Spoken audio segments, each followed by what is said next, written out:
Kepala Perwakilan Bank Indonesia Provinsi Maluku Muhammad Latif menyampaikan bahwa triwulan 4 adalah momen krusial untuk menjaga stabilitas harga di Maluku. Permintaan yang meningkat pada musim Nataru dinilai dapat menekan ketersediaan komoditas, khususnya pangan pokok dan kebutuhan transportasi. Risiko lain juga datang dari aspek distribusi.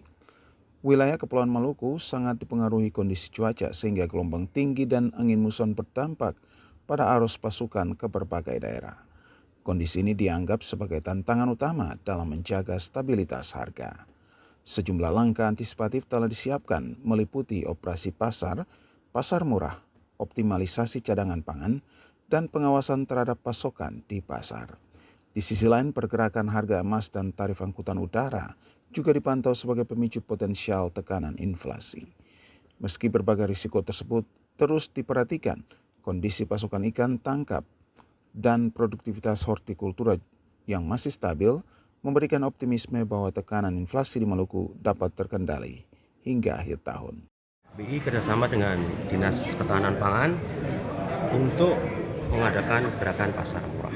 Kita sudah punya komitmen dari mulai bulan lalu, kalau nggak salah ada 40 gerakan pasar.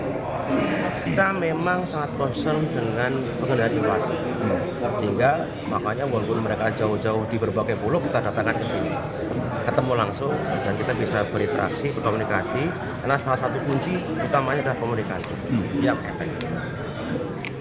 Berbagai upaya pengamanan pasokan dan koordinasi teknis diharapkan mampu menjaga daya beli masyarakat serta memastikan harga tetap terkendali di Provinsi Maluku.